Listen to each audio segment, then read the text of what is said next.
Assalamualaikum warahmatullahi wabarakatuh. Perkenalkan, kami dari kelompok 4 dan pada pertemuan kali ini kami akan menyampaikan sebuah materi yang berjudul mengenai tentang talent management strategy. Di mana hal ini untuk memahami peran strategis dalam pengelolaan sumber daya manusia. Langsung ke bagian tujuan pembelajaran. Nah, jadi setelah kita mempelajari materi tentang talent management strategi ini, itu diharapkan para teman-teman itu dapat memahami konsep dasar manajemen talenta, lalu menjelaskannya tentang pentingnya strategi manajemen talenta dalam sebuah organisasi, lalu mengidentifikasi pendekatan dalam pengelolaan talenta, lalu menganalisis bagaimana strategi ini dapat diterapkan dari dalam dunia kerja.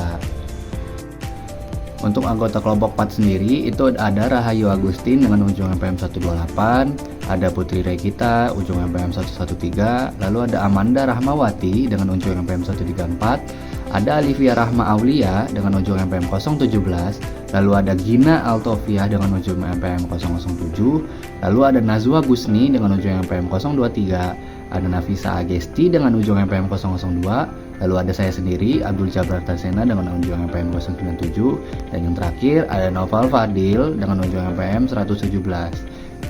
Untuk yang pertama yaitu definisi manajemen talenta. Manajemen talenta adalah serangkaian aktivitas yang bertujuan untuk menarik, mempertahankan, memotivasi, dan mengembangkan individu berbakat dalam suatu organisasi. Tujuan manajemen talenta yaitu memastikan perusahaan memiliki sumber daya manusia yang berkualitas, meningkatkan daya saing organisasi, dan mengoptimalkan produktivitas dan inovasi. Selanjutnya yaitu 5 imperatif McKinsey dalam manajemen talenta. Istilah War for Talent pertama kali diperkenalkan oleh McKinsey dan Company pada tahun 1997. Buku The War for Talent 2001 oleh Michael et al. Mengidentifikasi 5 langkah utama dalam strategi manajemen talenta, yaitu yang pertama, membangun proposisi nilai karyawan (EVP) yang menarik. Yang kedua, strategi rekrutmen jangka panjang. Yang ketiga, pengembangan manajer melalui pengalaman kerja, monitoring, dan coaching. Yang keempat, mengembangkan talenta berkinerja tinggi dan menangani karyawan berkinerja rendah. Yang kelima, yaitu keyakinan bahwa keunggulan kompetitif berasal dari memiliki talenta terbaik di semua tingkatan. Perspektif talent management. Yang pertama, eksklusif. Pendekatan ini berfokus pada karyawan yang mempunyai potensi dan kinerja luar biasa. Mereka dipersiapkan untuk posisi penting di masa depan dan mendapatkan pelatihan khusus. Yang kedua, inklusif. Semua karyawan dianggap penting dan diberi kesempatan berkembang. Pelatihan dan pengembangan dilakukan merata agar semua dapat berkontribusi secara maksimal. Yang ketiga, hibrida. Gabungan antara eksklusif dan inklusif. Karyawan unggulan tetap mendapatkan pelatihan khusus, tapi semua karyawan juga diberi peluang untuk berkembang sesuai dengan potensi masing-masing. Komponen strategi manajemen talenta. Yang pertama, perencanaan tenaga kerja, yaitu menentukan jumlah dan jenis talenta yang dibutuhkan di masa depan agar perusahaan siap menghadapi perubahan dan mencapai tujuan. Yang kedua, rekrutmen dan seleksi. Proses mencari, menarik, dan memilih orang-orang yang memiliki kemampuan dan potensi terbaik untuk bergabung di perusahaan. Ketiga, retensi karyawan. Usaha untuk mempertahankan karyawan berbakat dengan menciptakan lingkungan kerja yang nyaman, adil, dan mendukung perkembangan karir. Keempat, manajemen kinerja. Mengelola dan mengevaluasi kinerja karyawan secara rutin agar hasil kinerja meningkat dan sesuai dengan tujuan organisasi. Kelima, pengembangan kepemimpinan. Melatih dan membekali karyawan yang berpotensi untuk menjadi pemimpin di masa depan melalui pelatihan, mentoring, dan proyek strategis. Keenam, perencanaan suksesi. Menyiapkan calon pengganti untuk posisi-posisi penting agar saat terjadi pergantian jabatan, organisasi tetap berjalan dengan lancar. Selanjutnya adalah strategi manajemen talenta dalam organisasi. Yang pertama, harus selaras dengan visi, misi, dan strategi bisnis perusahaan. Artinya, cara kita mengelola karyawan harus mendukung arah dan tujuan besar perusahaan. Yang kedua, memerlukan dukungan dari manajemen puncak. Keberhasilan strategi ini sangat bergantung pada komitmen dari pimpinan tertinggi perusahaan. Yang ketiga, menggunakan pendekatan berbasis data untuk mengidentifikasi dan mengembangkan talenta. Data digunakan agar keputusan terkait karyawan lebih tepat, seperti siapa yang punya potensi dan apa yang mereka butuhkan untuk berkembang.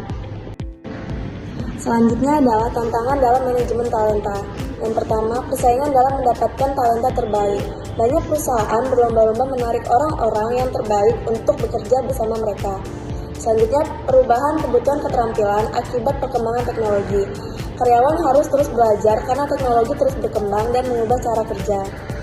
Yang selanjutnya, kesulitan dalam mempertahankan talenta berkualitas. Karyawan yang unggul sering ditarik oleh perusahaan besar dengan tawaran yang lebih menarik. Selanjutnya, biaya tinggi dalam pengembangan dan pelatihan karyawan. Meningkatkan kemampuan karyawan membutuhkan anggaran besar, terutama untuk pelatihan dan sertifikasi. Oke, selanjutnya ada manajemen talenta yang efektif, memberikan berbagai keuntungan nyata bagi perusahaan. Yang pertama itu meningkatkan daya saing karena kita bisa menempatkan orang yang tepat di posisi yang tepat. Lalu yang kedua ada turnover atau pergantian karyawan bisa ditekan karena karyawan merasa dihargai dan berkembang. Lalu yang ketiga ada produktivitas dan inovasi meningkat karena potensi karyawan dimaksimalkan. Dan yang tidak kalah penting yakni budaya kerja yang positif tercipta karena lingkungan kerja yang mendukung pertumbuhan, kolaborasi, dan keterlibatan. Di slide selanjutnya ada struktur untuk mengelola talenta secara efektif. Kita perlu memahami alurnya atau yang kita kenal sebagai talent management people line. People line ini dimulai dari strategi SDM dan strategi bisnis yang menjadi dasar arah manajemen talenta. Kemudian kita mengidentifikasi sumber daya baik dari internal maupun eksternal. Setelah itu, manajemen SDM akan mengatur kebijakan penarikan dan retensi bakat, disertai audit talenta yang berkelanjutan. Peran karyawan dikelola melalui manajemen kinerja, pembelajaran, serta pengembangan kompetensi. Lalu hasil akhirnya akan mengarah ke pengembangan manajemen karir, hingga sukses di manajemen. Semua ini terintegrasi menuju satu tujuan, mengisi talent pool atau kumpulan talenta berkualitas yang siap mendorong kinerja perusahaan ke depan. Jadi kesimpulannya, manajemen talenta adalah strategi penting untuk memastikan organisasi memiliki individu berbakat yang mendukung pertumbuhan dan daya saing. Pendekatan yang digunakan bisa eksklusif, inklusif, atau hibrida sesuai kebutuhan perusahaan. Implementasi yang efektif membutuhkan dukungan manajemen dan integrasi dengan strategi bisnis. Meskipun ada tantangan seperti persaingan dan perubahan keterampilan, manajemen talenta yang baik dapat meningkatkan produktivitas, inovasi, dan retensi karyawan.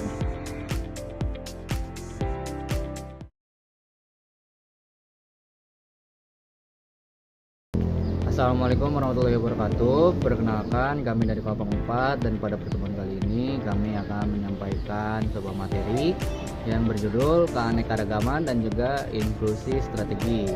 Dan untuk tujuan pembelajaran pada materi kali ini, itu diharapkan teman-teman semua dapat memahami keberagaman dan juga inklusi, lalu mengidentifikasi manfaat keberagaman dalam sebuah organisasi, lalu mengenali strategi pengelolaan keberagaman dan juga inklusi, menganalisis hambatan dan solusi dalam mewujudkan inklusi, mengetahui peran pemimpin dalam mendorong keberagaman dan inklusi, dan yang terakhir adalah menerapkan prinsip keadilan dalam pengelolaan sumber daya manusia. Dan untuk penjelasan materinya akan disampaikan oleh teman-teman saya. Konsep keberagaman dan inklusi. Keberagaman mencakup berbagai perbedaan yang ada di antara individu, termasuk ras, etnis, gender, usia, kemampuan, dan orientasi seksual, dan latar belakangnya budaya.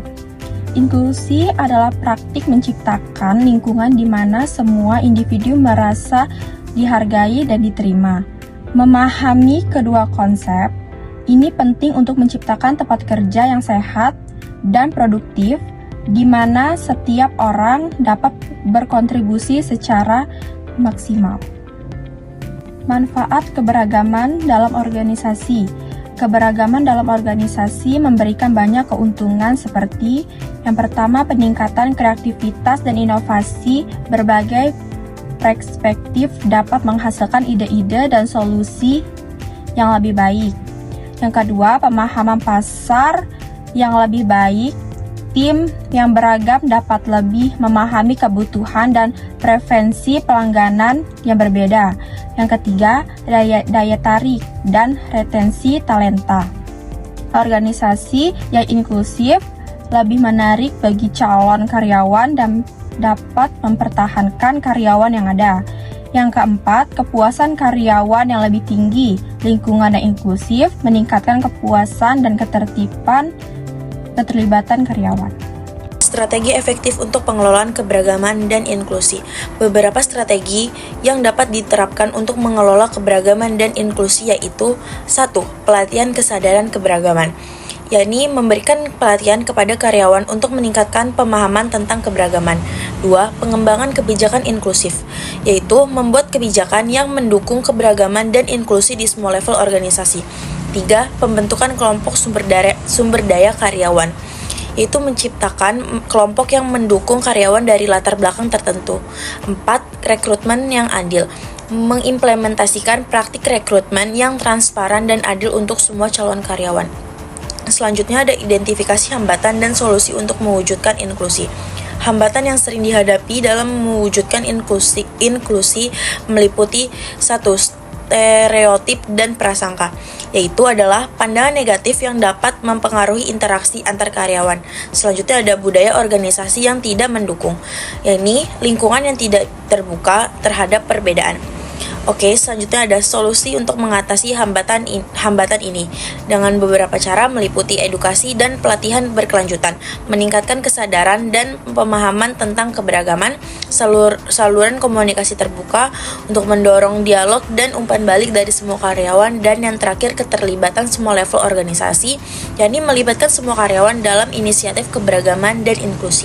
Dalam manajemen strategik, peran pemimpin sangat krusial dalam membentuk budaya yang inklusif. Pertama, pemimpin harus menjadi teladan. Artinya, mereka menunjukkan sikap yang menghargai perbedaan dan memperlakukan semua orang secara setara. Kedua, mereka perlu menetapkan visi keberagaman yang jelas dan menyampaikan secara konsisten kepada seluruh anggota organisasi. Dan yang tidak kalah penting adalah menerapkan kebijakan keberagaman secara konsisten. Kebijakan tersebut tidak hanya dibuat, ia benar-benar dijalankan di semua level organisasi. Dengan begitu, keberagaman bukan hanya slogan, tetapi menjadi budaya yang nyata. Keadilan dalam pengelolaan SDM adalah fondasi yang penting dalam membangun organisasi yang sehat. Yang pertama adalah perlakuan adil dan setara. Setiap karyawan harus diperlakukan sama tanpa memandang latar belakang mereka. Kedua, organisasi harus menjamin akses yang sama terhadap peluang agar semua karyawan punya kesempatan untuk berkembang. Terakhir, harus ada mekanisme untuk menangani ketidakadilan seperti saluran pelaporan agar setiap kasus bisa ditindaklanjuti secara adil. Dengan menerapkan prinsip-prinsip ini, perusahaan bisa menciptakan lingkungan kerja yang kondusif dan meningkatkan loyalitas kinerja karyawan. Jadi kesimpulannya, keberagaman dan inklusi adalah kunci untuk menciptakan lingkungan kerja yang produktif dan inovatif. Memahami perbedaan individu meningkatkan kreativitas dan kepuasan karyawan. Strategi seperti pelatihan kesadaran dan kebijakan inklusif penting untuk mendukung keberagaman. Pemimpin harus menjadi teladan dan menerapkan prinsip keadilan untuk memastikan perlakuan adil bagi semua karyawan. Dengan mengintegrasikan keberagaman dan inklusi, organisasi dapat meningkatkan kinerja dan daya saing.